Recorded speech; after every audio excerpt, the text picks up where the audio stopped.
Chapter 13. The Delights of Anticipation. "It's time Anne was in to do her sewing," said Marilla, glancing at the clock, and then out into the yellow August afternoon where everything drowsed in the heat. "She stayed playing with Diana more than half an hour more'n I gave her leave to. And now she's perched out there on the woodpile talking to Matthew 19 to the dozen when she knows perfectly well that she ought to be at her work. And of course he's listening to her like a perfect ninny. I never saw such an infatuated man. The more she talks and the odder the things she says, the more he's delighted, evidently. Anne Shirley, you come right in here this minute, do you hear me?" A series of staccato taps on the west window brought Anne flying in from the yard, eyes shining, cheeks faintly flushed with pink, unbraided hair streaming behind her in a torrent of brightness. "Oh, Marilla!" she exclaimed breathlessly. "There's going to be a Sunday school picnic next week in Mr. Harmon Andrews' field, right near the Lake of Shining Waters. And Mrs. Superintendent Bell and Mrs. Rachel Lynde are going to make ice cream. Think of it, Marilla, ice cream! And oh, Marilla, can I go to it?" "Just look at the clock, if you please, Anne. What time did I tell you to come in?" 2:00. But isn't it splendid about the picnic, Marilla? Please, can I go? Oh, I've never been to a picnic. I've dreamed of picnics, but I've never— "Yes, I told you to come at 2:00, and it's 2:45. I'd like to know why you didn't obey me, Anne." "Why, I meant to, Marilla, as much as could be. But you have no idea how fascinating Idlewild is. And then, of course, I had to tell Matthew about the picnic. Matthew is such a sympathetic listener. Please, can I go?" "You'll have to learn to resist the fascination of whatever you call it. When I tell you to come in at a certain time, I mean that time and not half an hour later. And you needn't stop to discourse with sympathetic listeners on your way, either. As for the picnic, of course you can go. You're a Sunday school scholar, and it's not likely I'd refuse to let you go when all the other little girls are going." But, faltered Anne, "Diana says that everybody must take a basket of things to eat. I can't cook, as you know, Marilla, and I don't mind going to a picnic without puffed sleeves so much. But I'd feel terribly humiliated if I had to go without a basket. It's been preying on my mind ever since Diana told me." "Well, it needn't prey any longer. I'll bake you a basket." "Oh, you dear good Marilla. Oh, you are so kind to me. Oh, I'm so much obliged to you." Getting through with her O's, Anne cast herself into Marilla's arms and rapturously kissed her sallow cheek. It was the first time in her whole life that childish lips had voluntarily touched Marilla's face. Again, that sudden sensation of startling sweetness thrilled her. She was secretly vastly pleased at Anne's impulsive caress, which was probably the reason why she said, brusquely, There, never mind your kissing nonsense. I'd sooner see you doing strictly as you're told. As for cooking, I mean to begin giving you lessons in that some of these days. But you're so feather-brained, Anne, I've been waiting to see if you'd sober down a little and learn to be steady before I begin. You've got to keep your wits about you in cooking and not stop in the middle of things to let your thoughts rove over all creation.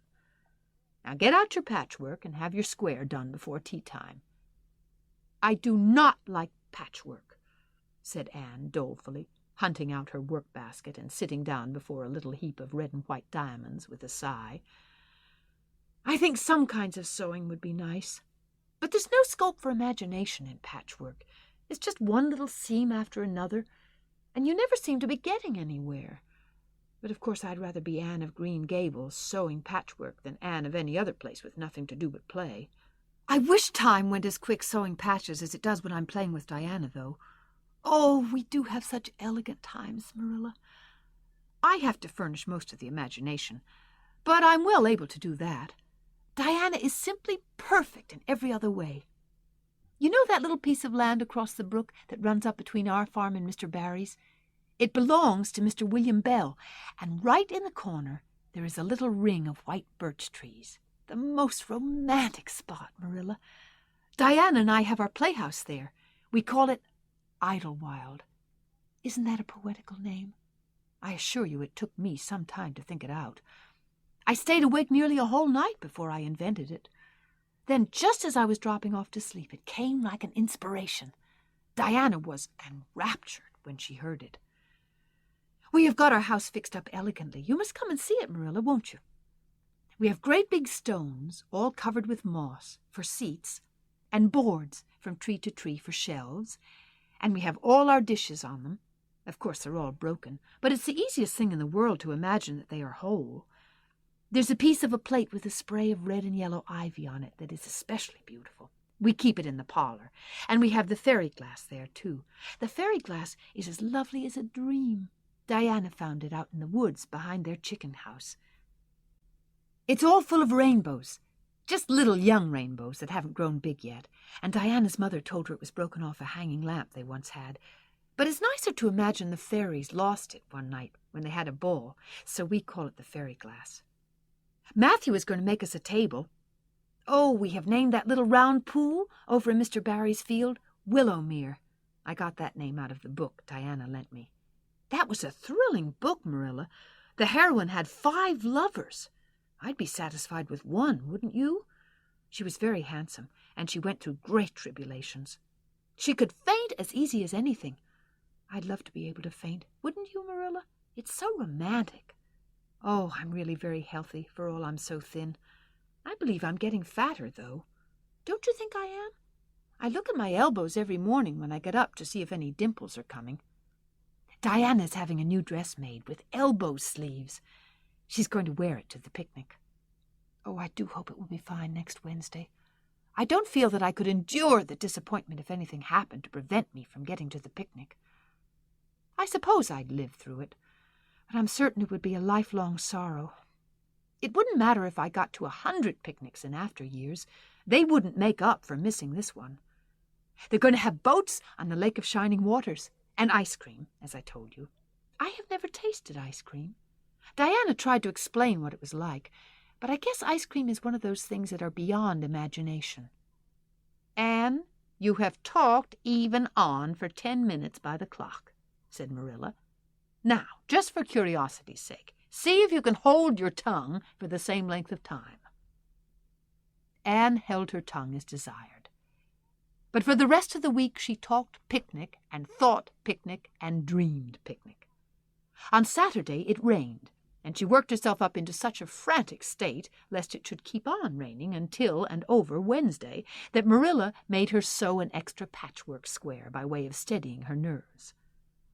On Sunday, Anne confided to Marilla, on the way home from church, that she grew actually cold all over with excitement when the minister announced the picnic from the pulpit.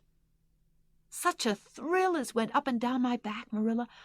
I don't think I'd ever really believed until then that there was honestly going to be a picnic. I couldn't help fearing I'd only imagined it. But when a minister says a thing in the pulpit, you just have to believe it. You set your heart too much on things, Anne, said Marilla with a sigh. I'm afraid there'll be a great many disappointments in store for you through life. Oh, Marilla, looking forward to things is half the pleasure of them, exclaimed Anne.